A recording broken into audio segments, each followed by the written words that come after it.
Congrats రా, మొత్తానికి పెళ్లి ఫిక్స్ అయింది. హ్మ్. ఈ ఇయర్ కూడా స్కిప్ కొడతా అన్నావు. దాని గురించి అంత వదిలేరా.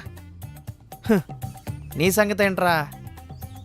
జిమ్ అన్నావు, ఫిట్నెస్ అన్నావు. ఊరుకో అన్న, ఏదో 1-2 రోజులు మేనేజ్ చేయొచ్చు కానీ రోజు జిమ్కి వెళ్ళమంటే మనతో అయ్యే పనులు కావన్నా. మ్మ్. అసలే మెంటల్ గాను ఫిజికల్ గాను స్ట్రెయిన్. మరి నీ సంగతి? నువ్వు ఏదో రిలేషన్ పెట్టుకున్నావు కదా. సింగిల్స్ ఎంతకే మీ వల్లే కాలేదు, ఫ్యామిలీ నా వల్ల ఎలా అవుతుందిరా? ఇప్పుడు మిమ్మల్ని కలవకూడదని ఫస్ట్ రెజల్యూషన్ పెట్టుకున్నా. ఆ? అవుతుందా? అవ్వట్లే కదా. అన్ని రెజల్యూషన్ పెట్టుకున్నా బొక్కేరా. అది బ్యాచులర్కైనా పెళ్ళైన వాళ్ళకన్నా. సర్లే, మా వాడిని స్కూల్ నుంచి పికప్ చేసుకురావాలి, వస్తా. సో చూసారు కదండి, అది వాళ్ళ ఎపిసోడ్. మీరు కూడా న్యూ ఇయర్ రెజల్యూషన్ చాలా పెట్టుకుని ఉంటారు. ఏవి జరగవండి.